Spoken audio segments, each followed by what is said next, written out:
Okay, my outstandingly wonderful, interested in life friends. This just came in today. The far-flung origin of life's building blocks. Researchers uncover completely unexpected findings.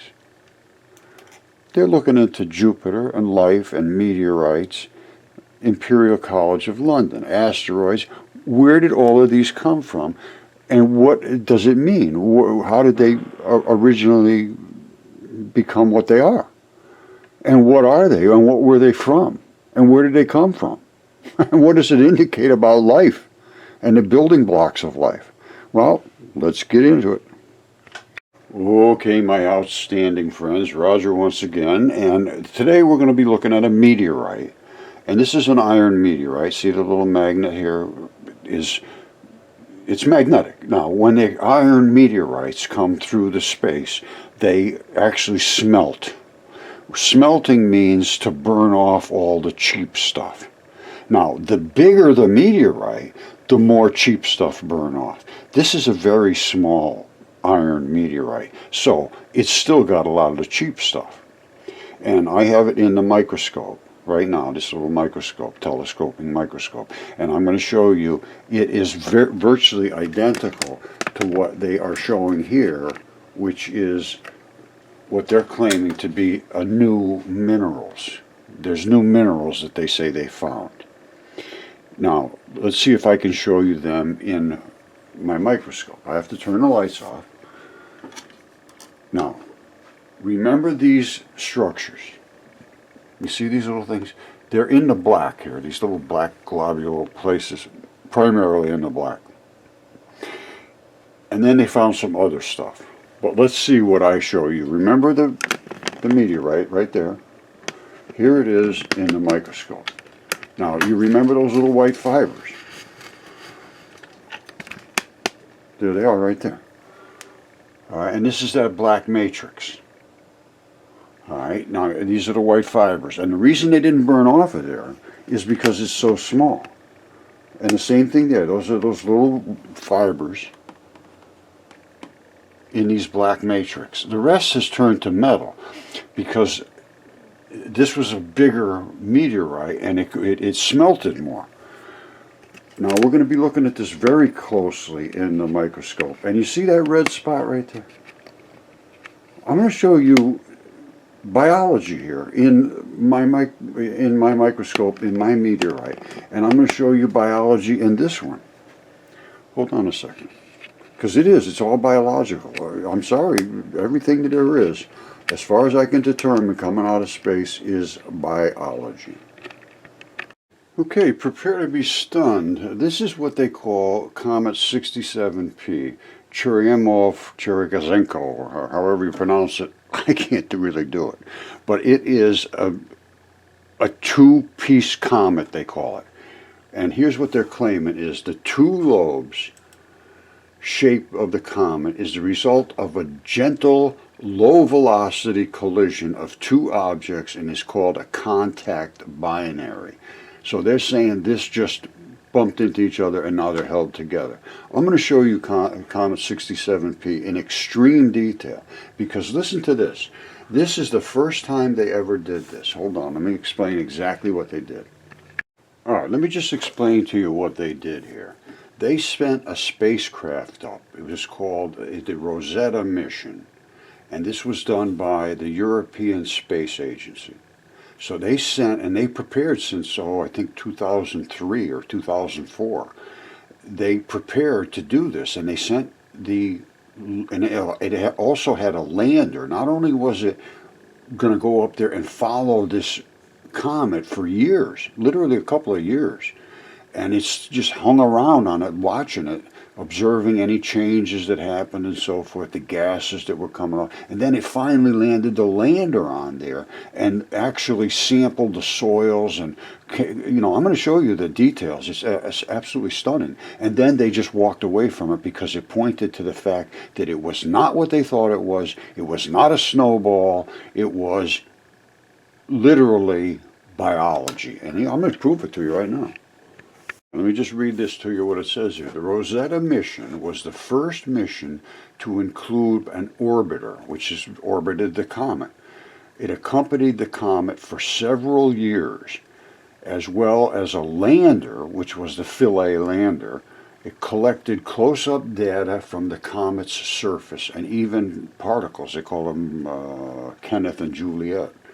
The mission launched in 2004, arrived at the comet in 2014, and concluded with a touchdown in 2016.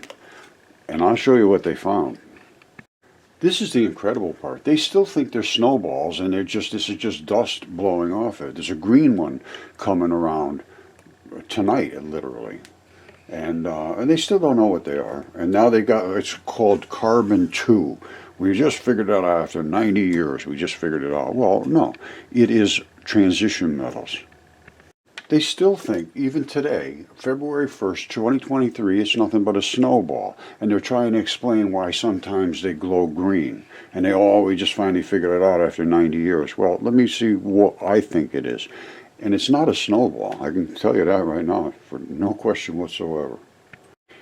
Okay, here it is, 2023, February 1st, a green comet, snowball they're calling it, is coming through space, closest to Earth, and they're trying to figure out why they can see this green. Well, let's take a different approach than a snowball. Comets are not snowballs. This is Comet 67P. They went up and actually went around and orbited this for, I think it was like 2 years. And then they finally landed, a lander right on there. They checked the samples, they watched the gas off, they watched things move. It was very, very unbelievably well done. And then they just dropped it and walked away from it because it showed that this was nothing like what they thought it was going to be. All these little jets coming out this way and that way, and this big, huge one over here, and all of these features. I contacted them. I said, I know exactly what you have here. And it was a little bit contentious. But I could, as you will see, and there's no question what it is literally a body part in space. I venture to say that any real good anatomist, any good doctor, any good foot surgeon is going to know that these are tendon fibers. This is a bundle of muscle. This is an enthesis, a tendon enthesis. It locks in the body somewhere. All I can say is this could be a foot, I don't know. But I can tell you one thing absolutely for certain. This is a bundle of muscles. This right here is the tendons, and they break off as they meet the muscle. This never gasses off because that is the anchor that anchors this tendon into a creature's body. This thing was absolutely enormous, which are the creatures on Earth that were here when this event had happened. And I believe this was when Mars was impacted by Venus and it threw all these body parts into space. The only way I can come up with a solution for that. But I'm going to tell you right now, every single body part, everything in space is a body part. There is nothing that is not biology. And if anybody can stand up to me in front of me and say, oh, Roger, you're crazy, that's all they can do. They can't say, no, that's not what you're saying. They just say you're crazy. Well, so what? I'm crazy. Truth is truth. I don't care if a crazy person says it or an uncrazy person says it. And what makes anybody crazy anymore? Crazy people are people that cannot allow their mind to accept reality. They have been so brainwashed, they call it menticide. And your masters, your slaves and your slave masters have turned you into slaves. They cause your mind to be destroyed. And if you open your mind up, you will be crushed. You will be called an idiot. You will be fired. You'll lose your position. You lose your family and your friends. But stand up for yourself or you are an idiot. That's all I can say. I'm fed up with this whole nonsense of people just being very, very nasty and dismissive about truth. It's disgraceful. See this? This was from NASA. They showed a meteorite that they have. You see that little brown spot and that brown spot? I'm showing I got the exact same thing. This is it right here. If you could look at the front of this, it's going to look like this. I can almost guarantee you. Because that is this bone. It's the same bone. And those are the two holes in the top. They link, I don't know, blood or vein, or artery vein probably. But anyway, I have these things And I can show, I have the same things they have. I'm going to show literally everything that they're showing that's coming out of space I have here in my shop. And I have them, really, a meteorite here with blood in it. Let me just show you, and it's this one right here.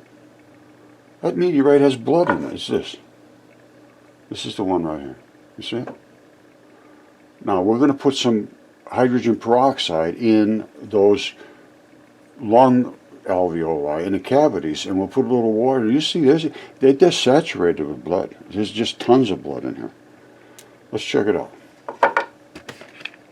Alright, I'm just going to put it together in one good shot. This right here is the plumbing, right up here. You see the plumbing? Running down from that, which was a lot of red blood up there, is all these veins and arteries coming down. And you can actually see them in this one. They mostly cooked off. You see, this is burnt right off mostly, all this stuff. But there's a few of these vessels at the bottom. You see them right here? You see that? They're coming running around. They're coming all the way down here, running around. And that's where you can see the blood vessels. And up here again was where our main plumbing was. And this right here is all of the red blood boiled out and scorched across the top. And these are the vein valves. This is a whole big plug of arteries and veins up at the top where the blood comes in and out of the heart. That's it. The rest is strictly there to do that. You see this? 2 minerals never seen before in nature discovered in an asteroid that fell to Earth. Remember I showed you that little red spot? Look at that red spot right there. That is blood. And this was biology. And this was where the blood entered this, whatever it was. Now, there's a lot of metal here, so there's a lot, blood turns to metals. That's what happens. When it smelts off in the blood, it turns to metal. And you can see red spots here and there. And all of that stuff was where blood entered and serviced through this piece of biology, whatever it was. And I've seen these everywhere. I've shown this many, many times. And mine here, I have 2 meteorites. The one I have in the microscope I showed you is right there, and there's the flakes that they talked about. And I'm going to show you another one that came in that cooked off in a different way and is not a lung, which is in my microscope. It is a fingertip. And it cooked off totally different. And I believe it came in with the rotation of the Earth, so it didn't fry up like really bad. Alright, I'm going to make some claims about this, whatever it is. It's biology, one way or the other. And that red spot is basically the same stuff as I have the red spots in my meteorite here. This is an iron one. I didn't cut it, but it is iron. It's magnetic. This is also a meteorite. Now, meteorites come through space in different ways. They come through with the Earth rotation or against it or sideways. It depends. And when they do, they cook off in different intensities and impacts. Let me show you, but I can tell you right now, that is a meteorite. And it cooked off, I believe, coming in with the rotation of the Earth. Let me explain to you how this would form like this if it came in with the rotation of the Earth. Because this is biology. This is biology once again. And I will show you, it's exactly identical to this. You see that? Even the hook. You see the hook right here and the hook? You see that? You see that dot right there? And that dot right there? And that dot right there? And that dot right there? Those are blood vessels. You see this blood vessel here and blood vessel here? These blood vessels exploded because it was wet coming in through space. This is a terrestrial fingertip from another giant. These are giant fingertips. It's identical, look at it, identical, and no difference whatsoever. Even this thing down here, you see this gnarly looking thing? This is just a gnarly looking thing here. There's no difference whatsoever. Because they're both fingertips from giant creatures. I don't know, they look like human beings to me. Now, that's got still blood in it. And it's probably fried up pretty good, and so the blood isn't, like really human. The DNA is not going to be in there, I don't think. This one here probably has some substantial DNA left in it because it didn't come through space. Once they heat up, at a certain degree, it destroys the biological chemistry. This never heated up to a degree that it would do that. But you see all the little fabrics in this? I'll show you this in a microscope as well. Everything coming through space cooks off, and you're going to end up with these little flakes if it's small enough to maintain. Now, I don't know even if they're in here. I'll see if we can find any, but this should have some. I think we might be able to find some if we look around enough with a microscope. They all have these fabrics, like these little white fibers. They all have them, and I have hundreds and hundreds of them to show. Okay, here's that giant fingertip that came through space in the microscope. It's wet and it's drying up right now. You see all these little balls? These are what's called interstitium balls. They're everywhere, and you can only see it when it's really wet now. You see the black, then the red, and we're going to see these fibers show up in a minute as the thing dries up a little bit. And this has the fibers, it has the blood, it has the vessels, it has the fabric and everything. All of this came through space. And I'm going to explain to you very clearly, I hope, in a moment. Now, let me just dry this up a little bit. I'm put a little dryness on there. Now, what are we looking for? We're looking for those fabrics, those little white flakes. And they are all over here. All right, let me see if I can find a better spot to show them. And then as they dry up, they show up better. But all this is the fabric of the tendon strap. These are all little, as the tendon strap cooked off, that's what was left of it. And it's still got some blood in it. I bet you if we put some hydrogen peroxide on there, it'd bubble like crazy. Because it's still got literally red blood in it. Now let me go find some of those white flakes. I got a bunch of them on here. Well, this is a patch of them in here, but they're not really like the little, well, here's some right here. These little bars, you see them? I'll find a good spot, hold on. Okay, my friends, this is the meteorite that this fellow found, that they cut the slab off the end. Now, notice this very roundish part here, and then you have this spot and this spot. Kind of interesting. And then when they cut the slab off of here, you see this shape. And if you can focus your eyes, you see this round spot here? That's kind of whitish looking compared to the rest. You see that? You have to really be able to look at things carefully and understand what you're looking at when you're doing this kind of work. Very, very important to see the details. That whitish stuff there is different than this grayish stuff around it. Now there's another whitish looking area here, and there's another strange looking area here. And then this came off the back of this. So they cut it, they opened it up, and they turned it this way. All right, now, I have, I believe, one of these exact same items here. Didn't come through space, though. Now, you see up here? You see that? That structure right there?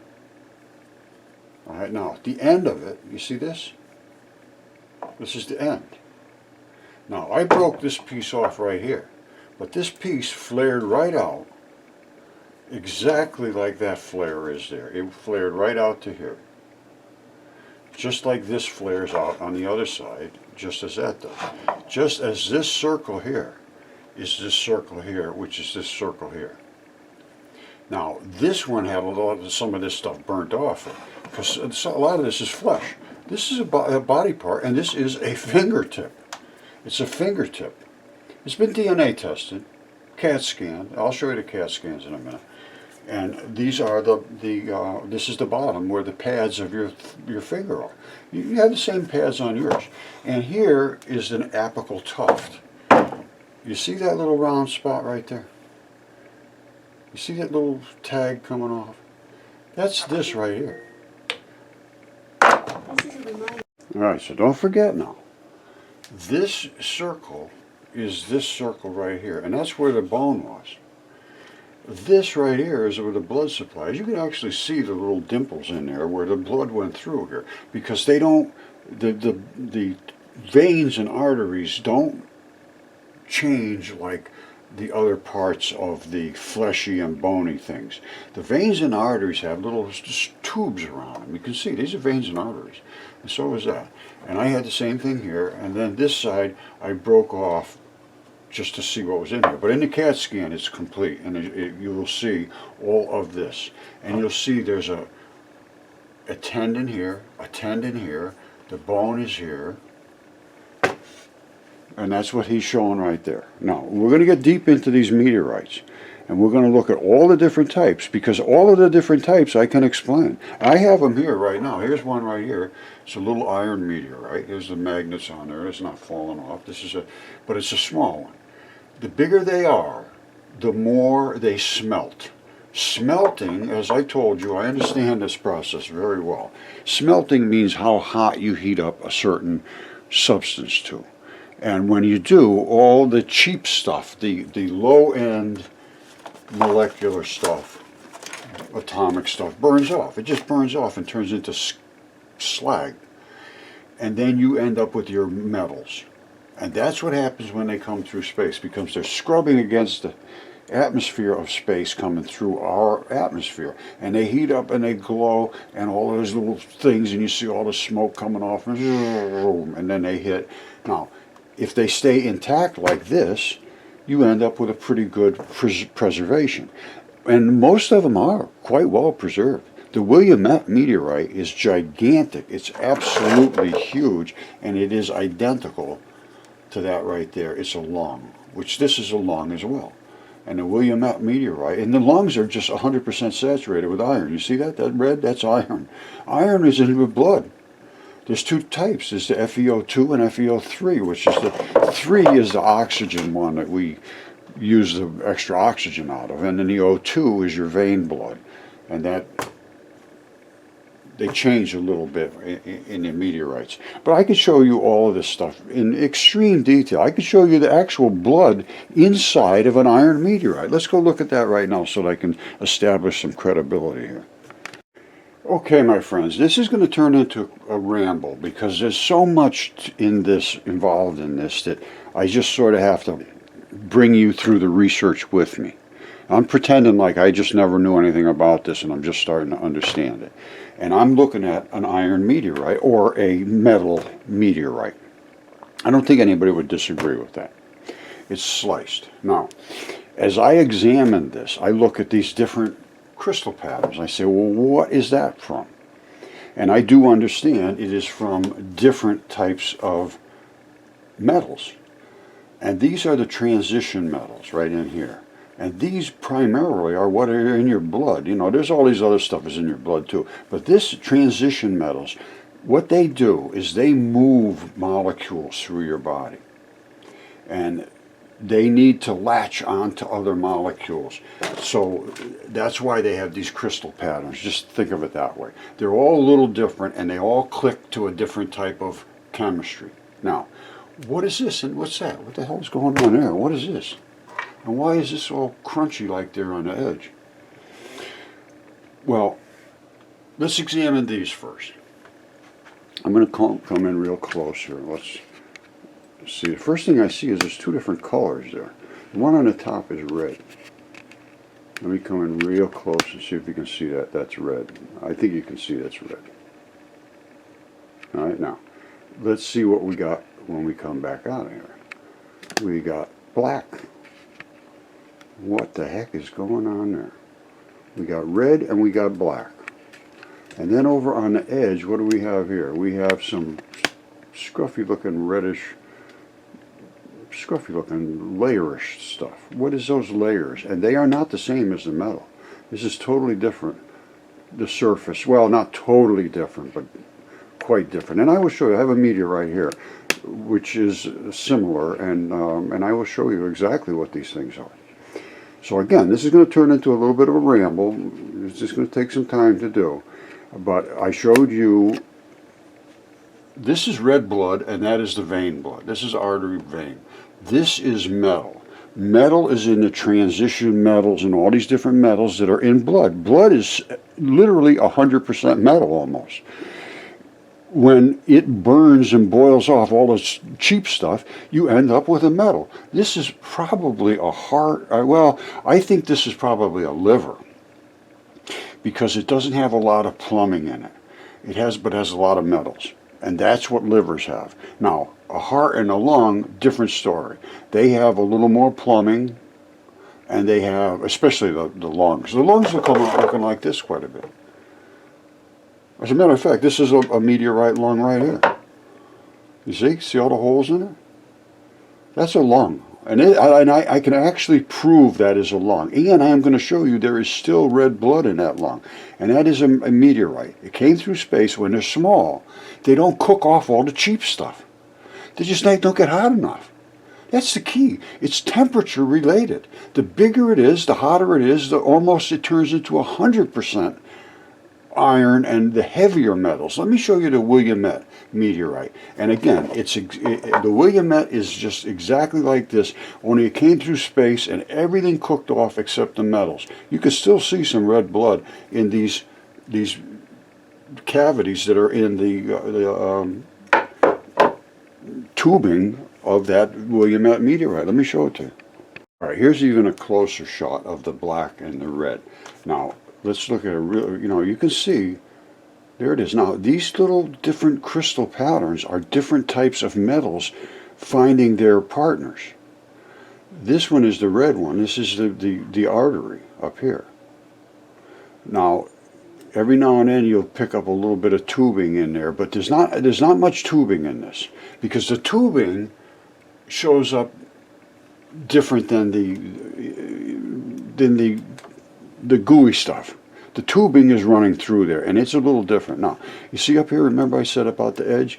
You see there's red blood in there. This is the membrane that goes around it. And I'll show you the membrane on this one, because this one didn't burn off like that, because it's just much smaller. And where you have all these little cavities and so forth, there's still actually literally red blood in it. And I'm going to show you that, and I can prove it by putting in hydrogen peroxide, which picks up on, it's called catalase, and it turns into bubbles like crazy, and that's in your blood. Catalase is an enzyme that's in your blood. If it's in here, it means this was blood, and it is in here. All right, that's the Willamette meteorite. It's exactly like this. And here's how this thing came through space. You see how it's got a point almost down here, and a huge hole, and all these little this came through something like this. And then it just sort of wrapped around and made this form. It must have come in like a bullet instead of tumbling. If they come in like a bullet, they stay together. If they tumble, they go flying apart. Now, this looks like this is the tip of the bullet. And that's a bullet you would not want to be hit by. Now, all of these little holes in here are exactly identical to these. And if you get up real close, you can see all the little entryways that are the alveoli. And this is all plumbing. Now, there's red blood in here still. And if you drilled into here, you would also be able to find red blood here and there along the tubing pathways. Okay, this is a meteorite, and it's called a chondrite. What it is, it's a lung that didn't burn off like the other lungs. You see all these different colored, this is another one that's identical to this. These colors here are transition metals, and those are too. This is a little bit cooked up, so you end up getting a little bit better color. This, you see, I don't know if you can see the angle. You see on the angle here, you see a real shiny, and then in between the shiny, you see that brownish looking dull stuff. That's where the blood was. And all these shiny parts are where the alveoli were. Identical, same thing, only this is terrestrial. That was a meteorite. All right, keep your eye on this now. We got it in the microscope, and here it is. Let me crank this thing up. Now, what are we looking at? Hold on, let me go full screen.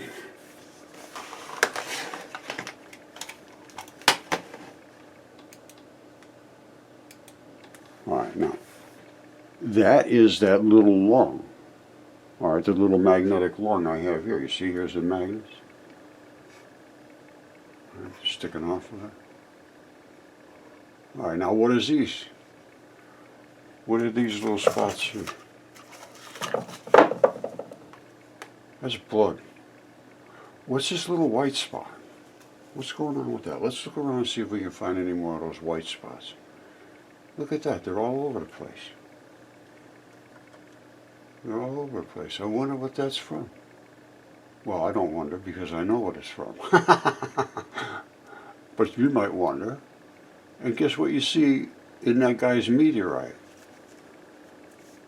Well, actually you see it in the one I showed you, the lung that I showed you, all these little brown spots, or white spots. You might find that in that other guy's meteorite. You have to look up close. This is kind of magnified. Now, let's put some hydrogen peroxide in these bloody areas and see if we can bring up some bubbles, which means there's be catalase there. And if there's catalase there, it means that's the enzyme that the body produces. And I believe we will see it's there. Now let me get this all balanced up and get some hydrogen peroxide. We'll check it out. Don't forget, this is the iron meteorite. This is the one. Here it is right here. Whoops. The magnet goes down to the metal. It's more magnetic. This is quite magnetic as well. All right, so we're going to watch this. Watch, I put it next to that screw. You see the head of the screw right down here? It'll go to that.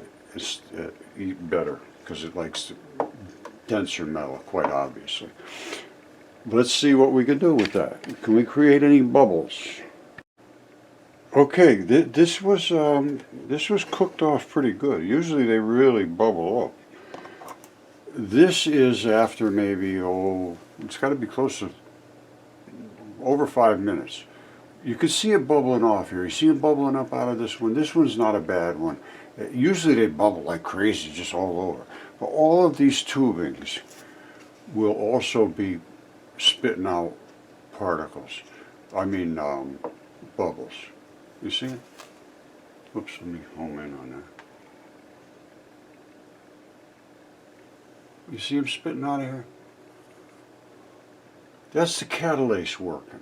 Catalase is the enzyme that your body makes to protect you from hydrogen peroxide.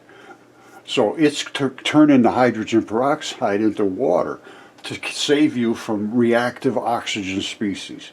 It's not complicated, but you just have to know a couple of things. And you see, this one's bubbling up out of here. You see it bubbling out of here? They're all going to bubble out wherever there's blood. That one there bubbled pretty good. You see it bubbling? Now, this white stuff, I'm going to show you what that is. You see it all? I don't know if you're, let me see if I can find some more here. That's pretty bright. Hold on, let me back it out of there. Boom. You see that little, let me shut the light down a little bit. Hold on a second. Alright, here we go. Now,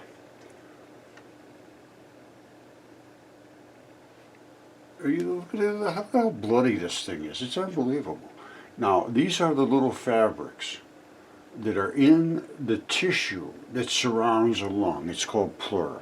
I'm going to show you that. Look at this. I mean, this came out of space. I'm telling you right now, it's magnetic. And it's a lung. It's what they call an iron lung.